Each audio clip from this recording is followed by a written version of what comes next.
laboratorio en las infecciones de transmisión sexual. A nivel mundial, las infecciones de transmisión sexual o enfermedades de transmisión sexual, como también se les llama, suponen una importante carga de morbimortalidad, ya que comprometen la calidad de vida, la salud sexual y reproductiva, tanto del varón como de la mujer, así como también la salud del recién nacido y del niño. Además, ¿qué sucede? Estas van a facilitar indirectamente la transmisión del VIH y además pueden provocar cambios celulares que preceden algunos tipos de cáncer, ¿no? Como por ejemplo el virus del papiloma humano. Entonces, su importancia radica en su trascendencia de tipo social, ya que son enfermedades frecuentes y de fácil contagio, ¿no? Que se adquieren a través del contacto sexual entre dos personas, estando una de ellas infectada. Si bien es cierto que se han logrado algunos avances, como por ejemplo la disminución en la transmisión vertical de la sífilis en los países en desarrollo, sin embargo, de forma global, la prevalencia de ITS se mantiene e incluso se ha incrementado. Para esto estarían contribuyendo numerosos factores, siendo de gran importancia, o uno de los principales, la demora que se produce en los tratamientos, ¿no? En espera de un resultado diagnóstico. Entonces, ¿qué es lo que necesitamos? Son pruebas diagnósticas en el lugar de atención que permitan un diagnóstico, valga la redundancia, sistemático y precoz, ¿no? En los sujetos no solo sospechosos de padecer la enfermedad, sino también en sus contactos que aún pueden permanecer asintomáticos. Esta es una de las enfermedades, ¿no?, que se va a dar con mayor frecuencia en población joven, ¿no?, en adolescentes y adultos jóvenes, tal como lo dice ahí. Ahora, vamos a ver las pruebas de diagnóstico de los principales patógenos productores de infección de transmisión sexual, dejando al lado o dejando al margen las infecciones producidas por virus del VIH y virus de la hepatitis, tanto B y C. Entonces, estas infecciones de transmisión sexual, ITS, son causadas por bacterias, ¿no?, como por ejemplo de sífilis, gonorrea, ¿no?, también por virus, como el virus del herpes simple, el virus del papiloma humano, por parásitos, como la tricomona, por ejemplo, ¿no? Entonces, acá tenemos los principales, las principales ITS reconocidas. No son todas, pero sí son las más reconocidas, ¿no? Entonces, tenemos ahí la sífilis, ¿no?, que está ocasionada por Treponema pallidum, el chancroide o chancro blando, por Haemophilus ducreyi, la gonorrea por Neisseria gonorrea, granuloma inguinal, linfogranuloma venéreo por Clamidia trachomatis, ¿no?, herpes genital, el condiloma acuminado por el virus del papiloma humano, y tenemos también las vulvovaginitis, ¿no?, ocasionadas por tricomona, en este caso se denomina tricomoniasis, o candidiasis, ¿no? En este caso, esta sí es considerada una ITS, sin embargo, la candidiasis puede o no ser considerada ITS. Y estas son también infecciones de transmisión sexual, pero que no las vamos a ver el día de hoy, ¿no? Son tema aparte, ocasionadas por virus del tanto hepatitis B y C y por virus del VIH. Entonces, ¿qué es o de qué manera va a contribuir el laboratorio en la práctica clínica, ¿no?, en el abordaje de estas enfermedades? Entonces, ya les dije que es necesario que se proporcione un diagnóstico lo más precoz posible, ¿no?, para brindar un tratamiento etiológico, si fuera lo mejor, en el mejor de los casos, ¿no?, y a los pacientes infectados, y de esta manera interrumpir la cadena de transmisión de la infección. Y no solo a los pacientes infectados, sino también a sus contactos, que pueden estar asintomáticos aún. ¿Cuáles son los propósitos de las pruebas diagnósticas en ITS? En general, muchos de estos propósitos también se van a ver en otros tipos de pruebas, ¿no?, pero vamos a ver ahora en ITS. Entonces, estas pueden servir ¿para qué? Para el diagnóstico, obviamente, es lo principal, ¿no? Para el cribado o tamizaje de grupos de alto riesgo, acá se hace un uso más que todo de pruebas rápidas, o pruebas in situ también se llaman. Para monitorización del tratamiento, ¿no?, para ver si está siendo eficaz la terapia óptica que se le está dando al paciente. Para vigilancia epidemiológica e investigación de brotes también. para validación del manejo sindrómico, esto en los casos en el que no se tenga el agente etiológico inicial y se da el tratamiento empírico según el tipo de síntomas y signos que presenta el paciente, ¿no? Sin embargo, para su valoración se utiliza pues las pruebas de laboratorio. También para la detección de patrones de resistencia e investigación. Entonces, todas estas son las utilidades de las pruebas diagnósticas. Entonces, estas deben reunir una serie de características. Entonces, como vemos ahí, ¿no? Siempre tenemos que ver que tenga una buena sensibilidad y especificidad. Más aún, si vamos a utilizar estas pruebas como tamizaje, como screening en grupos de alto riesgo, la sensibilidad tiene que ser mucho mayor, ¿no? Entonces, tienen que garantizarnos una confiabilidad, ¿no? Hacer pruebas que no demoren mucho tiempo su procedimiento y de bajo costo, mucho mejor, ¿no? Para nuestro medio. Factibilidad también. Muchas veces sucede que hay pruebas que no necesitan ningún equipo, ¿no? Ningún tipo de equipamiento, entonces esto nos va a facilitar poder utilizarlas en zonas donde no contamos pues con una infraestructura suficiente.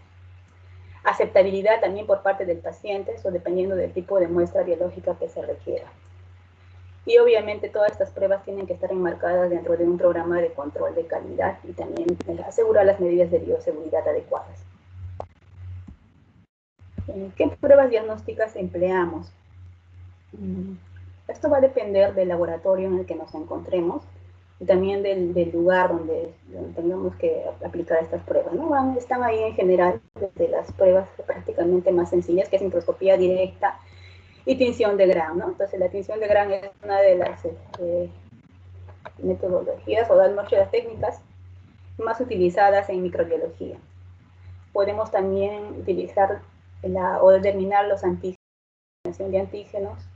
En serología podemos determinar anticuerpos, ¿no? Los cultivos, que si bien es cierto son el gold estándar en la mayoría, ¿no? Tienen la desventaja que demoran mucho, pues, ¿no? Esa es la principal desventaja de los cultivos.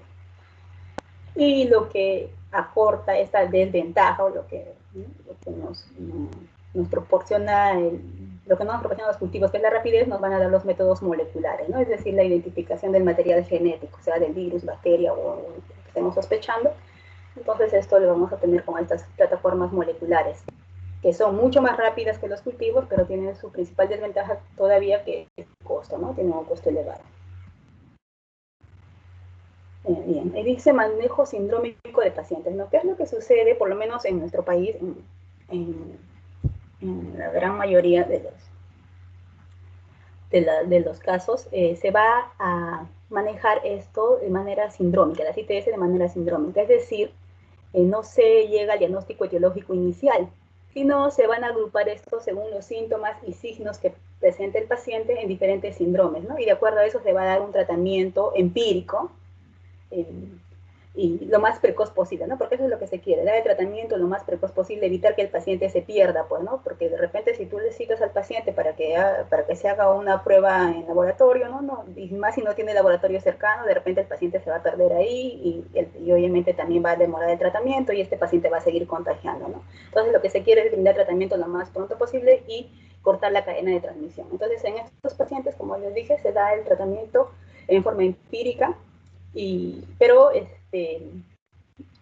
garantizándose que tenga una eficacia mayor o igual al 95%, ¿no? Y ahí dice también los esquemas con dosis única, que es lo mejor también, eso es más práctico para el paciente. Para el paciente siempre se trata de dar lo que sea más fácil para el paciente que pueda cumplir, ¿no? Entonces eso es en el mejor de los casos en dosis única.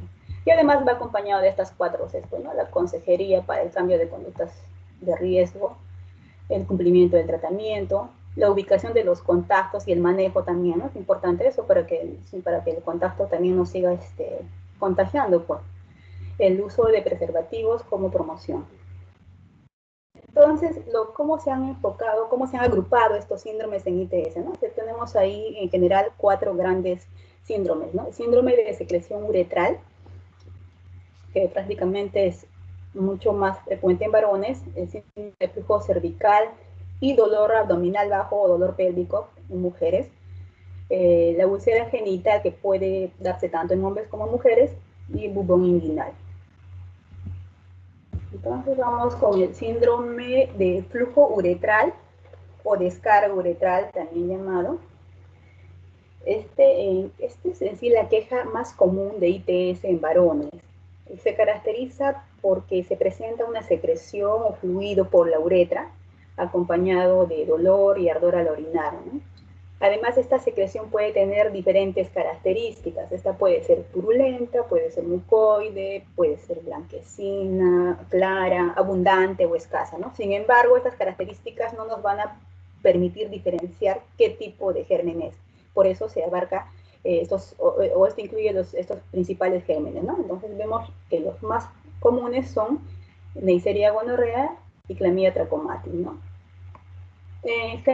Antes se clasificaba, o también actualmente todavía se clasifica así, ¿no? Se habla de una uretritis gonocócica, que es la ocasionada por Neisseria gonorrea, y las uretritis no gonocócicas, que son cualquier otro germen que no sea gonococo. Dentro de estas uretritis no gonocócicas, la principal o la más frecuente es Chlamydia trachomatis. Pero también tenemos otras, como el Ureaplasma urealyticum, falta ahí. Y Trichomona vaginalis también es raro, pero puede presentarse también, ¿no? Hay otros más, pero estos son, se puede decir, los más frecuentes. Pero nunca olvidar estos dos, ¿no? Neisseria gonorrea y Chlamydia trachomatis, los más frecuentes. Ahora, el otro es el síndrome de flujo vaginal, que puede ir acompañado también de dolor abdominal bajo o dolor pélvico, ¿no? O puede ir solo. Ahora, ¿qué se considera anormal el flujo vaginal? Es cuando hay un incremento del flujo vaginal en cantidad, con cambios en el color, ¿no? Mal olor puede tener también, prurito, irritación vulvar, y en algunos casos también puede estar acompañado, ¿no? De disuria, dolor en las relaciones sexuales, dispareunia, ¿no?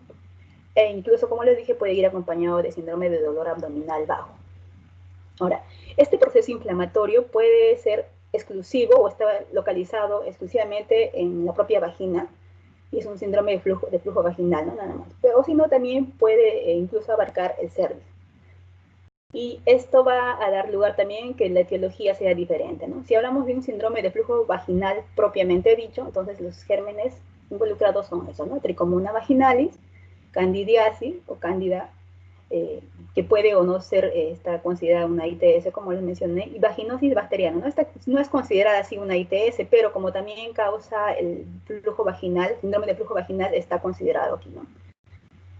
Y si hablamos de más arriba ya, de infección de cervix, ¿no? Proceso inflamatorio a nivel de cervix, los gérmenes involucrados son Chlamydia trachomatis y Neisseria gonorrea, ¿no? Como vemos, Chlamydia es un germen que es causante de todo está involucrado en todos los síndromes que vamos a ver, ¿no? Casi todos, si no me equivoco.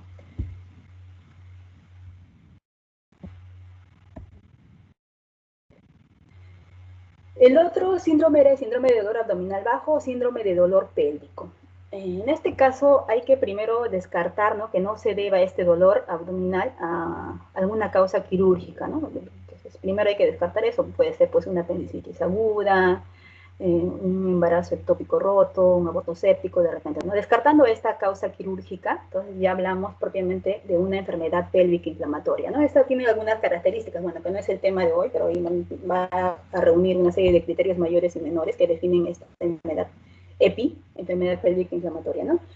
Que es el dolor abdominal, puede estar acompañado de fiebre, ¿no? Dolor a la movilización de cervix, ¿no? O de anexos también. Esas son las características, algunas de las características. Entonces, dentro de los agentes etiológicos de este síndrome doloroso abdominal bajo, tenemos, como siempre, Chlamydia trachomatis, Neisseria gonorrea, ¿no? También estos, siempre están estos casos presentes, o por lo menos Chlamydia es el más frecuente. Y también bacterias anaerobias, entre las principales bacteroides. Puede estar solo una o también puede estar ocasionada por más de un germen, ¿no? Una infección polimicrobiana. Dentro de estos, el más frecuente es Chlamydia trachomatis. Y por último vamos con el síndrome de úlcera genital. Entonces, la úlcera genital, ¿no? Es la pérdida de continuidad, eso sabemos, de la piel o mucosa de órganos genitales en este caso, y de zonas adyacentes. Ahora, esta úlcera puede tener diferentes características. Puede ser dolorosa, ¿no? Como por ejemplo la del chancroide, ¿no? O no dolorosa, indolora, la de la sífilis. Puede estar acompañado, ¿no?, de neuropatía inguinal, ¿no? Tiene unas características diferentes. Dentro de los agentes etiológicos de úlcera genital, tenemos aquí los más frecuentes, ¿no? El treponema pallidum, en su sífilis en etapa primaria, la ocasionante de chancro duro, ¿no? El otro es el Haemophilus ducreyi, que ocasiona el chancro blando o chancroide. El virus del herpes simple, tipo 2, generalmente está involucrado en el herpes genital. El granuloma inguinado o novanosis también. El linfogranuloma venéreo, que está, cuyo agente etiológico es la clamidia trachomatis también, pero los tipos productores de linfogranuloma, ¿no?, que son L1, L2 y L3. Entonces, como les dije, esta úlcera tiene algunas características que nos van a hacer sospechar de alguno u otro agente etiológico, ¿no? Ya saben, la úlcera que no duele, ¿no?, es la que se dice que es el chancro duro, está ocasionada por el treponema pálido, ¿no? La úlcera dolorosa está más relacionado con chancro blando o chancroide y ocasionado por el Haemophilus ducreyi. Y también de las otras úlceras que también duelen son la del virus del herpes, ¿no? Entonces, si hablamos ya netamente de laboratorio, vamos de los métodos más sencillos, ¿no? Si se puede tomar la muestra, si se tomó la muestra de la úlcera, entonces vamos a proceder con la tinción de Gram, ¿no? Con ello no solo vamos a observar las características morfológicas del microorganismo, ¿no?, si es un bacilo o es un coco, sino también vamos a poder clasificarlos en Gram positivo y Gram negativo, ¿no? Entonces, en el caso del Haemophilus ducreyi es muy útil la tinción de Gram, ¿no? Por ejemplo, para el Calymathobacterium granulomatis, ¿no?, en este caso es útil las coloraciones de Yemsa, por ejemplo, ¿no?, Bright también. En el caso del herpes virus, sí, el herpes simple virus, el test de SAM, ¿no?, lo vamos a ver más adelante. Y otros microorganismos como el treponema pallidum, por ejemplo, se necesita de un tipo de microscopía especial, microscopía de campo oscuro, ¿no?, que muchas veces eso no dispone pues cualquier laboratorio. Por lo tanto, por ejemplo, en el caso de este treponema pallidum, más nos valemos de métodos indirectos, que son a través de pruebas serológicas, ¿no?, tanto no treponémicas como treponémicas. Entonces, ahora vamos a ver ya específicamente las pruebas de laboratorio utilizadas por cada microorganismo. Empezamos con esta infección, esta IS conocida clásicamente, ¿no?, como gonorrea, que está ocasionada por el gonococo, o Neisseria gonorrea, ¿no? Ese es el agente etiológico. ¿Qué sucede con esta, o qué métodos de laboratorio disponemos para la identificación de este germen? El método a usar va a depender de la clínica, de las condiciones de transporte de laboratorio, ¿no?, y de las pruebas disponibles que tengamos. En el caso del varón, que este germen va a producir un síndrome de flujo uretral o descargo uretral, es muy útil la coloración Gram, ¿no?, es decir, de la muestra, de la secreción, ¿no?, se hace un frotis y se hace una coloración Gram. ¿Y qué es lo que vamos a observar en la coloración Gram? Esta Neisseria gonorrea, ¿qué cosas son? Son coquitos de diplococo Gram negativos, ¿no?, que están en parejas, riñonados, intra y extracelulares, ¿no? Esta tinción tiene una buena sensibilidad, ¿no?, 90% en el caso de la descarga uretral en varones, y si estos son sintomáticos, es muy útil ahí, tiene una buena sensibilidad casi semejante al cultivo, una especificidad también muy buena. Pero en las muestras procedentes que no son de varones y no son sintomáticos, ¿no?, por ejemplo, en mujeres, la sensibilidad va disminuyendo, ¿no?, 50%. Entonces, en estos casos, vamos a pasar al siguiente método de mayor sensibilidad, que es el cultivo. El cultivo con medio de Taller marking, ¿no?, este es más útil. Obviamente el cultivo tiene más sensibilidad que la coloración Gram, ¿no?, pero la coloración Gram, como les repito, es útil cuando el paciente está sintomático, y si es varón, esta muestra procede de secreción uretral. Las pruebas serológicas en sí no son muy útiles, entonces quedamos con esto, ¿no?, coloración Gram y cultivo en medio Taller marking. Esta es el otro microorganismo que les dije frecuente, la clamidia trachomatis, ¿no? Entonces, Es un bacilo pequeño intracelular. Eso es lo que lo hace muy difícil de cultivar y también de observar. Entonces, esta clamidia puede ocasionar diferentes síndromes, como vimos, ¿no? Entonces, uno de ellos será la descarga uretral, pero en este caso la uretritis no gonocócica, ¿no? También puede ocasionar una cervicitis, como vemos ahí. Entonces, en estos casos, la tinción de Gram es la prueba diagnóstica, se dice estándar, en estas uretritis no gonocócicas, es decir, las ocasionadas por clamidia, pero es dependiente del observador, es decir, es una prueba, se puede decir, subjetiva, ¿no? Y tiene una baja especificidad. Ahora, el cultivo sería más útil, ¿no?, que la tinción de Gram. En eso vamos a observar las inclusiones intracitoplasmáticas, ¿no? Pero tiene la desventaja que demora mucho, pues, ¿no? Y su sensibilidad no es tan alta tampoco. Pero sí, obviamente, más que la tinción de Gram. Disponemos de otros métodos, como el enzima inmunoanálisis, ¿no? Para clamidia trachomatis, los cuales van a tener una sensibilidad tampoco no muy buena, ¿no? De 70 90%, entonces sí pueden ayudar, pero no tienen una sensibilidad muy buena, ¿no? También podemos detectar antígenos de clamidia con sensibilidad del 90%, ¿no?, que es un poco más aceptable que la detección de anticuerpos. Entonces, la prueba que es más útil en sí, con una mayor sensibilidad y especificidad, es las reacciones en cadena de polimerasa, ¿no? Pruebas moleculares. Pruebas moleculares estándar, ¿no? Estas se demoran, pues, ¿no? La reacción en cadena de polimerasa demora un poco, de 4 a 6 horas.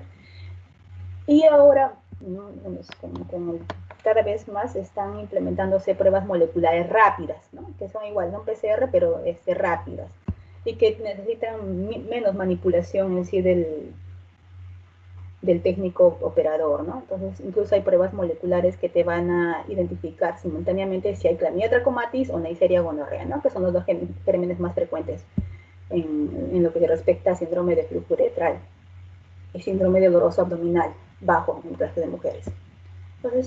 Entonces, se puede decir que la prueba más recomendable aquí es PCR, ¿no?, en clamidia, la identificación de clamidia. Pasamos a que es el linfogranuloma venéreo, o también bubón inguinal, también se conoce. Se define que es el bubón inguinal, ¿no? Se define como un crecimiento doloroso y fluctuante de los ganglios linfáticos a nivel inguinal, y puede estar acompañado de cambios inflamatorios en la piel adyacente. Entonces, para uno realizar o pedir el examen de laboratorio específico, necesita primero una sospecha clínica. No es de difícil diagnóstico, ya desde les voy diciendo, no es de difícil diagnóstico. Tienes que tener la sospecha clínica para poder tú pedir un examen de laboratorio específico. Entonces, ¿qué exámenes de laboratorio son aquí más útiles, puede decir, para la identificación? Entonces, son pruebas moleculares. Aquí sí, pruebas moleculares. Entonces, la primera es la identificación de la clamidia trachomatis, ¿no?, mediante, obviamente, pruebas moleculares. Y luego, en un segundo paso, es otra prueba molecular, pero ya, una vez que haya salido positiva la primera, se va a identificar si hay o no clamidia trachomatis. Luego, el segundo paso es para identificar específicamente si son clamidia trachomatis productoras del linfogranuloma venéreo, que no son todas, ¿no?, que son L1, L2 o L3. Entonces, con eso ya se puede decir un diagnóstico etiológico específico. Otra de los microorganismos causantes de úlcera, estaba dentro del síndrome ulceroso, era el herpes simple, ¿no?, herpes genital. Si bien es cierto, acá la lesión primaria no es la úlcera, ¿no?, sino es la vesícula, pero una vez que se rompe deja la úlcera, ¿no?, por eso está considerado dentro del síndrome de úlcera genital. Entonces podemos tener esas lesiones vesículo-ulcerativas, por eso se llama, ¿no?, en el pene, ¿no?, en la vagina, en el útero, en el cuello uterino, perdón, en la vulva, ¿no?, o en general en alguna otra parte del perineo, ¿no? Estas son lesiones dolorosas, es una característica de estas, que van acompañadas de síntomas sistémicos, como por ejemplo fiebre o malestar, disuria, linfadenopatía inguinal, ¿no?, también pueden estar acompañados de esto. y especialmente si son como prima infección. El agente etiológico, acá dice virus del herpes simple tipo 2, ¿no? Que es se asocia a herpes genital. Pero también podemos tener virus del herpes simple tipo 1, ojo, ¿no? Que son más raro, menos frecuente, pero se puede tener, ¿no? Eso va a depender de la práctica sexual, pues, del paciente o de la paciente. ¿Qué técnicas de laboratorio disponemos? Vamos siempre desde las más sencillas. A nivel de microscopía óptica tenemos un test de SAM o tinción de SAM, como dice acá, test SAM. ¿En qué consiste? En el raspado y frotis directo de la vesícula herpética, que luego se va a teñir con una coloración Jensa, y vamos a observar acá qué cosa, la presencia de células multinucleadas, ¿no? Es decir, la forma de sincitios. Entonces, ¿qué es lo que observamos aquí con esta prueba, con este test? No vamos a observar al virus en sí, ¿no? Sino los cambios citopáticos que va a producir el virus del herpes en estas células, ¿no? Cambios citopáticos. Por lo tanto, bueno, ¿qué desventaja tiene? Que esta prueba no te va a permitir diferenciar si es herpes simple 1 o tipo 1 o tipo 2, ¿no? Esa es una de las desventajas. Además, también tienen una sensibilidad y especificidad baja, ¿no? No tienen una muy buena sensibilidad y especificidad. Por lo tanto, si nosotros tenemos un test de SAM negativo, eso no descarta la infección por herpes genital, ¿no? Por herpes simple, perdón. Entonces, ¿qué otras pruebas disponemos también? Pruebas de serología, ¿no? Enzima inmunoanálisis, por ejemplo, tiene una sensibilidad y especificidad que va entre 70% a 90%, ¿no? Entonces no es una muy buena sensibilidad y especificidad, pero sí ayudan en el caso de que el paciente sea asintomático y si queremos ver seroconversión, ¿no? Más que todo eso, o si vamos a determinar anticuerpos tipo IgM. Junto con cultivo serían los métodos que puedes utilizar simultáneamente, ¿no? El cultivo permite el aislamiento del virus, pero la principal desventaja, como siempre les menciono, es el tiempo, ¿no? Demora bastante, 4 semanas como mínimo, para poder decirnos que tenemos el crecimiento del virus. Entonces, lo que se utiliza aquí son PCR, ¿no? La técnica recomendada, realmente. Además, esta va a permitir diferenciar si es herpes simple tipo 1 o tipo 2, ¿no? Mucho más rápida, pero como siempre, más costo. Vamos con otra enfermedad, que es la sífilis, ¿no? Esta enfermedad infecciosa, dependiendo de la etapa en cual se encuentra, ¿no? Aguda o crónica, cuya agente causal es ¿no? El treponema pálido. Esta bacteria móvil, que no puede ser, debido a su tamaño, no puede ser visualizado por la microscopía convencional, ¿no? Entonces podemos visualizar esta por microscopía de campo oscuro o por inmunofluorescencia directa también.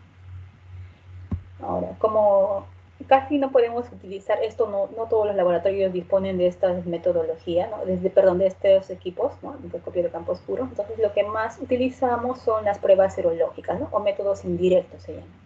Estas se van a hacer positivas a partir de las 3 a 6 semanas de la infección, ¿no? Y acá tenemos pruebas no treponémicas, bueno, acá está la metodología a través de la floculación, por ejemplo, RPR o BDRL, ¿no? Y pruebas treponémicas, ¿no? Que generalmente las utilizamos como confirmatorias, ¿no? Una vez que sale positiva acá, confirmamos con las pruebas treponémicas. Ahora, estas pruebas son más útiles en una u otra etapa de la enfermedad de la sífilis, ¿no? La sífilis tiene obviamente su historia natural, ¿no? Vamos a empezar con una lesión, con el chancro duro, pues, ¿no? Con la úlcera. Esa es su lesión inicial, lesión primaria. En estos casos, la elección, acá la prueba de elección sería el microscopio de campo oscuro, ¿no? La microscopía de campo oscuro, porque ahí vamos a identificar, se hace el raspado de la lesión, ¿no? Y se identifican el treponema, pues las espiroquetas. Las pruebas serológicas son útiles, sí, pero en menor medida que la sífilis que en etapa secundaria.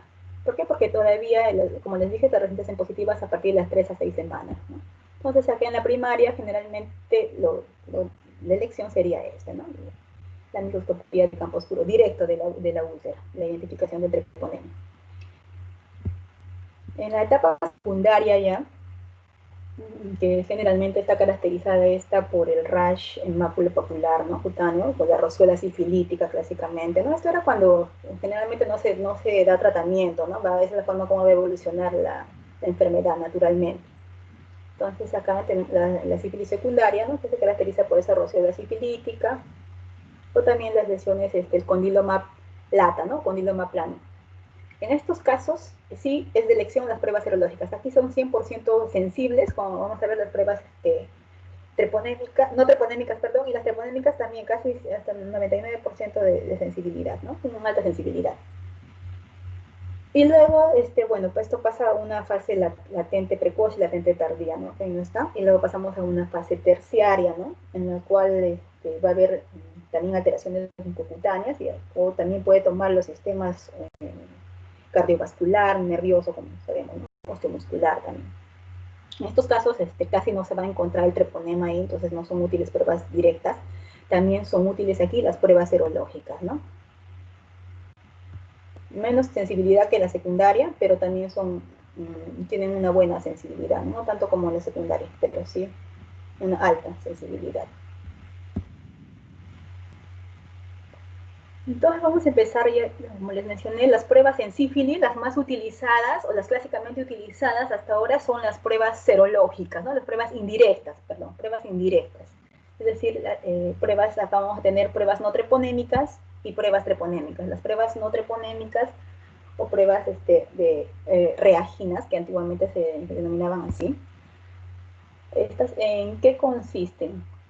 Acá estas van a detectar la presencia de anticuerpos, pero que se generan frente a material de naturaleza lipoproteica que es liberado por las células dañadas y la cariolipina de los treponemas, ¿no? Es decir, son anticuerpos producidos como consecuencia de ¿qué? De la respuesta inmune del hospedero frente a los lípidos, tanto de él mismo como de las espiroquetas, ¿no? Por eso no son específicas.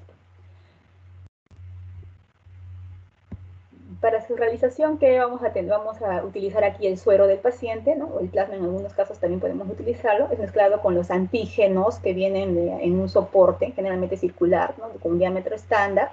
Y si existen esos anticuerpos, se van a combinar formando una reacción, ¿no? En este caso, la reacción es de floculación. Y eso lo vamos a leer al microscopio. Las pruebas que clásicamente conocemos son la prueba de BDRL, la más antigua, ¿no? La RPR, la USR, ¿no? Son básicamente estas, por ejemplo, BDRL y USR, el antígeno es el mismo, la única diferencia es que acá el antígeno está estabilizado con LTA y colina.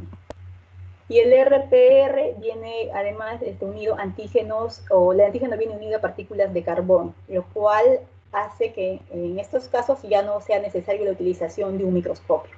No necesitan ningún equipo, ¿no? Y esto por eso lo ha hecho la prueba más utilizada actualmente. En vez de RL, ningún laboratorio hace. USR, algunos que otros pocos. Casi todos hacemos RPR, ¿no? Que lo seguimos informando como BDRL es otra cosa, pero es RPR la que se hace en la gran mayoría de laboratorios. Entonces, como está ahí, son fáciles de realizar, ¿no? Miden anticuerpos tanto IgG como IgM, y los resultados se van a informar estos en forma cuantitativa, mejor dicho, semi-cuantitativa, porque lo informamos en diluciones, ¿no? Una dilución, dos diluciones, ¿no? 2 DIL, como ustedes van a ver, 4 DIL, así se informa. Y por lo tanto, estos son útiles para el seguimiento terapéutico, porque con ese cambio en las diluciones podemos nosotros determinar, o el clínico puede determinar si está siendo efectivo o eficaz su tratamiento, ¿no? Que le está dando al paciente. Las otras pruebas, bueno, antes de que me olviden, este BDRL, ojo, bueno, es importante que lo mencione, es la única prueba que está validada, la única prueba no treponémica que está validada para la detección de anticuerpos no treponémicos en líquido cefalorraquídeo, ¿no? Entonces, esta es, en consecuencia, el único método útil diagnóstico para neurosífilis, BDRL. Ojo, esta prueba tiene una alta especificidad, con eso estoy diciendo, con eso es lo que le quiero recalcar es eso, que tiene una alta especificidad, pero una pobre sensibilidad, ¿no? Lo cual significa que el hecho de si te encuentras negativo no significa que no tenga, pues, ¿no? Si tiene clínica el paciente, no significa que no tenga, no puedo descartar neurosífilis. Bien, vamos con el siguiente grupo de pruebas serológicas, que son las treponémicas.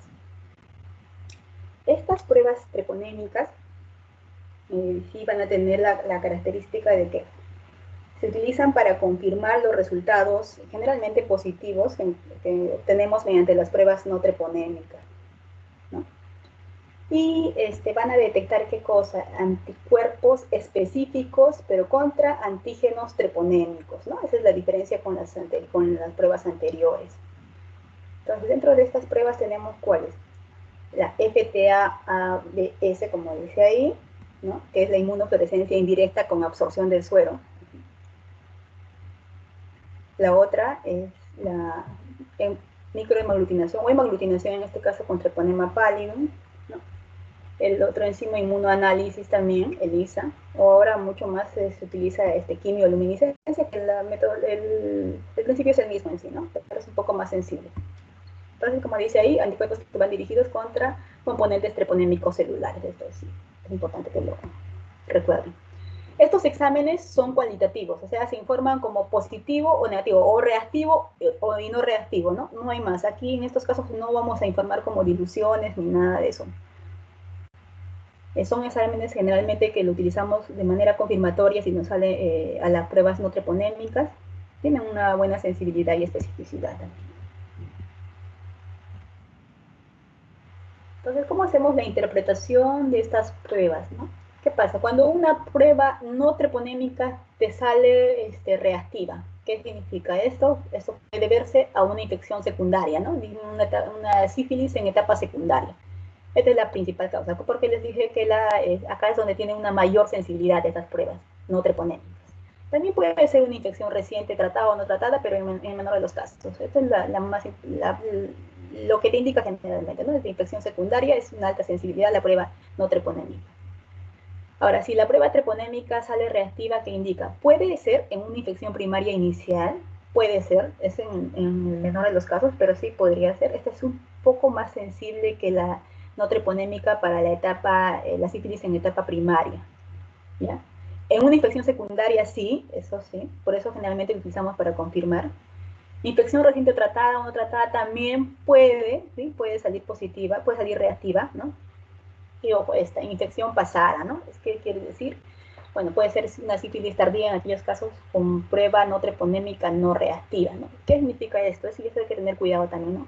Estas pruebas pueden salir positivas de por vida, ¿no? Esa es una de las características de estas pruebas treponémicas, a diferencia de las no treponémicas. Por eso estas no deben ser utilizadas como seguimiento del paciente, ojo, ¿no? Porque más que todo va a confundir más al paciente y va a preocupar, ¿no? Entonces no se utilizan estas como seguimiento, porque puede salir reactiva, puede seguir saliendo reactiva. Y otra cosa importante también es distinguir las reacciones debidas a sífilis de los falsos positivos, ¿no? Esos falsos positivos se van a presentar en ambos, tanto en las no treponémicas como en las treponémicas, pero son mucho más falsos positivos en las no treponémicas, ¿no? ¿Y en qué casos se van a presentar estos falsos positivos, ¿no? Se habla de falsos positivos no solo en forma aguda, es decir, por ejemplo, en los casos de hepatitis, mononucleosis infecciosa, infecciones virales como el sarampión, por ejemplo, pueden dar falsos positivos, pero que menos de 6 meses van a presentar estos falsos positivos. Pero en otros casos pueden perdurar estos falsos positivos, ¿no? Continúan presentándose más de 6 meses.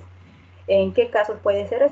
Enfermedades del tejido conectivo, ¿no? Hay que tener cuidado de eso. En lupus eritematoso sistémico también se ve que estos pueden dar falsos positivos para las pruebas no treponémicas.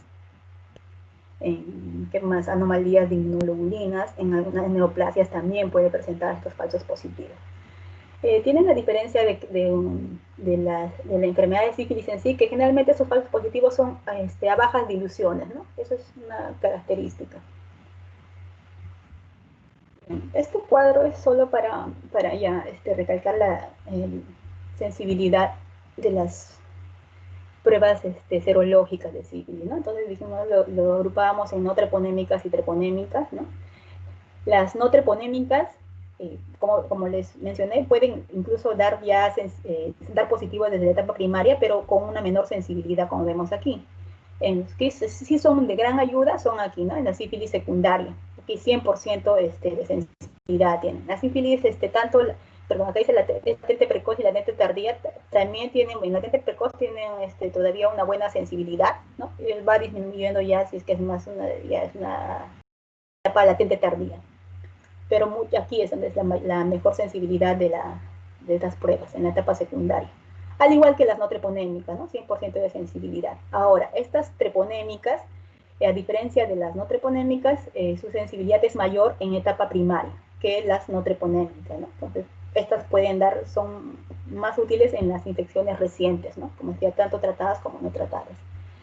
Y también, en latente tanto precoz como tardía también tienen una buena sensibilidad. Como les dije, incluso puede permanecer de por vida positiva.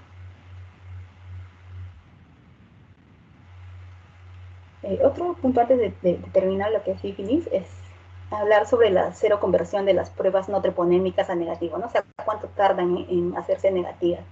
Bueno, esto va a depender también de la etapa en la cual se dé el tratamiento al paciente, ¿no? Entonces se dice que si está en etapa primaria, puede demorar 6 meses hasta 12 meses, ¿no? Etapa secundaria 12 a 18 meses, ¿no? Ese es un promedio, ¿no? Entre 6 a 18 meses aproximadamente demoran en hacerse negativas, o tardan en hacerse negativas. Desde los 6 a 18 meses, ¿no? Y lo que se tiene que ver es de que, o cómo puedes observar si realmente el tratamiento te está teniendo pues el efecto deseado, ¿no? Tiene que cambiar por lo menos mínimo 2 diluciones, ¿no? De un control a otro. Y como les dije, la cero conversión a negativo de las pruebas treponémicas sí puede ocurrir, pero también pueden estas permanecer reactivas de por vida, ¿no? Que esto es más frecuente, ¿no? Entonces, por eso les digo, nunca a seguir al paciente con las pruebas treponémicas, ¿no? No es lo recomendable, se van a seguir positivas. Bien, eso es creo todo con respecto a sífilis. Ahora vamos con el otro, el agente que ocasiona el chancro blando, chancroides, ¿no? Que es el Haemophilus ducreyi. En estos casos, el examen de elección inicial es la tinción de Gram, ¿no? Ahí vamos a observar cocobacilos Gram negativos en el microscopio. También se disponen de algunos cultivos en medios selectivos, pero mucho más útiles es las pruebas moleculares. Vamos con este otro granuloma inguinal, cuyo biológico es el Calimantobacterium granulomatis, o Donovania también se conocía. Sí se puede iniciar con una tinción de Gram, vamos siempre desde lo más sencillo, ¿no?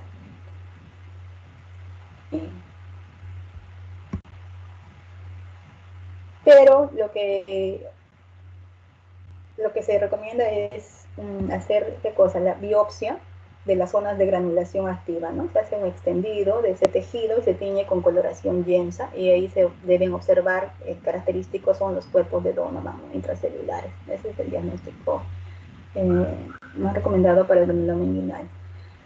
Las pruebas serológicas generalmente no son útiles aquí, ¿no? La característica del granuloma inguinal pues es una úlcera sangrante, ¿no? Es clínicamente. Bien, entonces eso es con respecto a todos los gérmenes involucrados en lo que son los principales síndromes en infecciones de transmisión sexual. Por último, lo que es dentro del síndrome de flujo vaginal, debido exclusivamente a un proceso inflamatorio de vagina, ¿no? Entonces, aquí tenemos la vaginitis, que puede ser ocasionada por estos gérmenes, ¿no? Por ejemplo, Trichomona vaginalis, sí es considerado, cuando es ocasionado por es considerado una ITS, ¿no? Candida albicans puede o no ser considerada como ITS, ¿no? Puede ser, en algunos casos sí, se va a producir como infección de transmisión sexual, pero también puede ser por alguna alteración propia en el equilibrio de la microbiota de la vagina de la mujer. Los métodos diagnósticos, siempre los más sencillos, microscopía, es lo más sencillo. ¿Sí? Podemos aquí visualizar en fresco directamente, ¿no? Solo con solución fisiológica, o hacer una coloración, ¿no? Generalmente hacemos una coloración de Gram, si queremos ver así, visualizar las estructuras del hongo, tanto levaduras como pseudohifas, por ejemplo, ¿no? o con, incluso con una preparación de KOH, ¿no? Como vemos aquí. Y si queremos identificar, ser un poco más específicos, ¿no? Podemos hacer un cultivo en medio saburón, ¿no? Para identificar qué tipo de cándida es, nos puede decir, por lo menos si es cándida albicans, ¿no?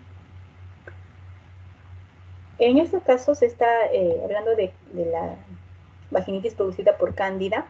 Tiene la característica, a diferencia de las otras, de Trichomona vaginalis, por ejemplo, que esta es la única que el pH es ácido, ¿no? Menos de 4.5. Se va a diferenciar. Y también, según el flujo vaginal, ya se puede más o menos orientarnos a algún otro tipo de germen, ¿no? Generalmente se dice que el flujo vaginal de la cándida es un flujo blanquecino, ¿no? Tipo requesón. En el caso de Trichomona vaginalis, el flujo de aquí es un flujo más verdoso, se dice, ¿no? Espumoso.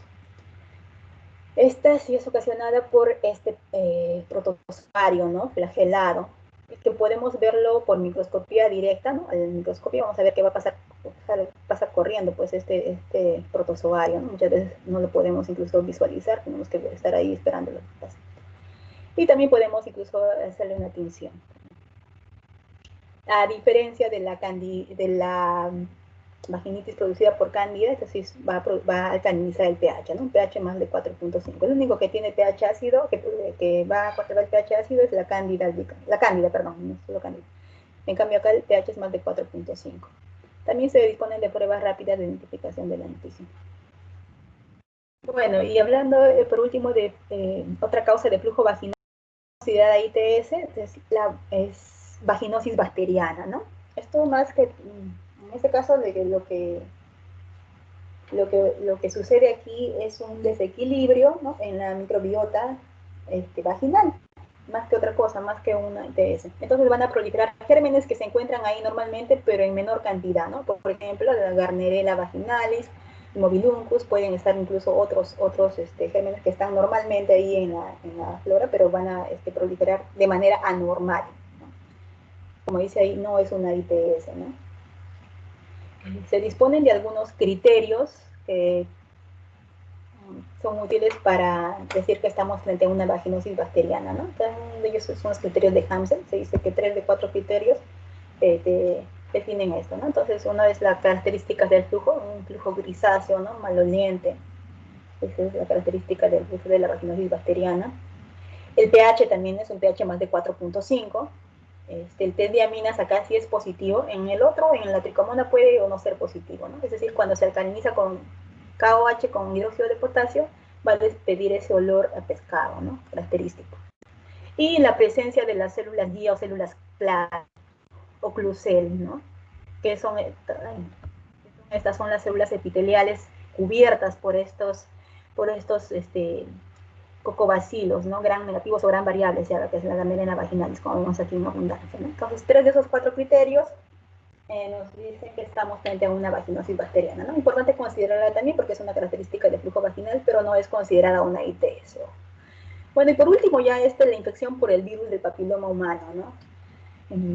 Más que todo esto, ¿por qué es importante mencionarlo, ¿no? El virus del papiloma humano es un virus DNA, ¿no? Como material genético tipo DNA, pero ¿cuál es la importancia? Se dice que tenemos más de 150 tipos de virus del papiloma humano, pero pocos de ellos, aproximadamente 15, son los que están relacionados con cáncer de cervix y lesiones premalignas, ¿no? Entonces, estos se van a dividir en virus de bajo riesgo oncogénico y de alto riesgo oncogénico, ¿no? Los virus de bajo riesgo, por ejemplo, son los tipos 6 y 11, ¿no? Que están relacionados con el condiloma acuminado, ¿no? Estas son las verrugas genitales clásicas, que a la citología van a encontrarse los típicos coilocitos, pues. Pero acá lo importante no es esto, ¿no? Sino estos, los virus del papiloma humano de alto riesgo. Entonces ahí tenemos bastantes, ¿no? He puesto los principales, y de estos los más frecuentes son esos, ¿no? Los tipos 16 y 18, que están relacionados con cáncer de cervix, ¿no? La importancia de esto. Entonces, clásicamente o comúnmente para la identificación, o mejor dicho, lo que se hace es la citología cervical, Papa Nicolau, ¿no? Es la forma como es un método de screening, se puede decir, para prevención, ¿no? Del cáncer de cervix uterino. Pero ahora también disponemos de pruebas moleculares de virus de papiloma humano, ¿no? Es decir, PCR. que van a identificarte los principales virus oncogénicos, ¿no? 16, 18 tienen los principales. Entonces, junto con esta Papa Nicolau, obviamente, ¿no? Van estas pruebas moleculares. Tienen la ventaja de que se van a hacer, es de la misma muestra, o sea, la muestra es igual que la que se toma para el Papa Nicolau, incluso la misma mujer puede tomarse, una autotoma se llama, ¿no? Eso lo hace mucho más fácil y obviamente dándole las instrucciones adecuadas, ¿no? Y no demora mucho, ¿no? La desventaja es que son pues caros, ¿no? No, esa es la desventaja todavía de estos métodos moleculares. Pero ya nos van a predecir, a diferencia de una citología cervical en Papa Nicolau, nos van a decir si estamos frente a virus de alto riesgo, pues, ¿no? Esto es la ventaja que nos dan estas pruebas moleculares. Va a depender también su aplicación de la edad de la mujer, ojo, ¿no? De la edad de la mujer, factores de riesgo. Bien, chicos, pues todo lo que quería traerles para esta clase. Entonces es importante en sí el diagnóstico de estas enfermedades de transmisión sexual, ¿no? Más que todo por las complicaciones en sí que esto supone, ¿no? Va a traer afectación de la calidad de vida, ¿no? Tanto del varón como de la mujer. Y además también puede tener su impacto en la fertilidad, ¿no? Una de las características, una de las principales complicaciones, ¿no? Y además también, como vimos, pueden predisponer el desarrollo de algunos cánceres. Entonces es importante, antes del diagnóstico, la prevención.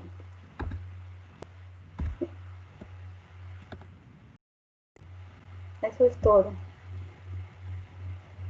¿Preguntas?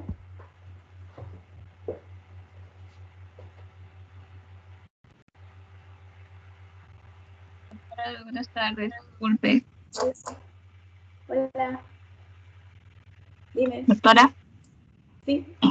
Cuando explicó sobre la infección de VPH, en una parte dijo sobre la citología cervical PAP. PAP. Ajá. Sí. ¿Aló? Sí, Sí, sí, quisiera saber a qué se refería a esas siglas. Ese es Papa Nicolau. PAP. Ya. Sí, eso es lo clásico que se hace, ¿no? Pero yo les dije que junto a eso se podían utilizar, o ya se están pidiendo, por lo menos en la parte privada, las pruebas moleculares, ¿no? Detección molecular, junto con la citología cervical, que tiene una mayor sensibilidad también. Sí. Doctora, disculpe, para poder evaluar así más o menos algunas cositas, ver más sobre este tema de infección de transmisión sexual. ¿Alguna fuente que usted recomienda? ¿Quieres bibliografía? Ajá. Ahí está.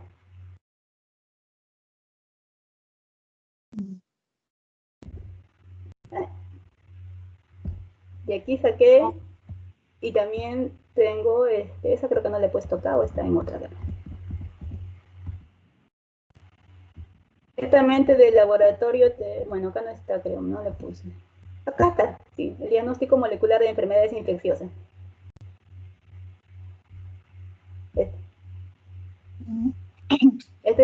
Esto es más diagnóstico molecular, PCR, que al final es mucho más útil en la parte de lo que es todo lo que es infectología.